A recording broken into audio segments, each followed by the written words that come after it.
Nagbautisa kami as Methodists. Bigay ko din naglugyan, big turn around of our life. Kumalang pagkakaya ko sa Panginoon. I love you to be a Methodist again in my family.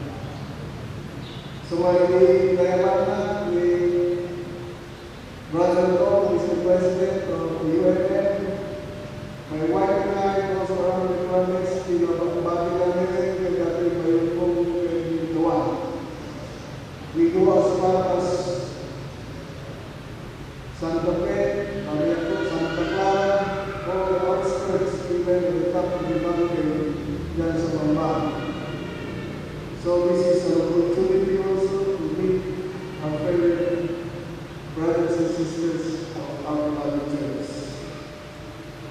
At nandito rin si Brother Ike, natin ko si Pastor Dino Solano, at Brother Mason, at sa mga lahat ng mga UFM ay almost all are Masons.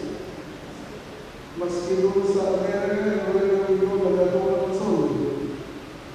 So I just hope that all of us who are Masons will use all the doctrines and the working tools to improve our life, improve our life and be leaders in the church. Maganda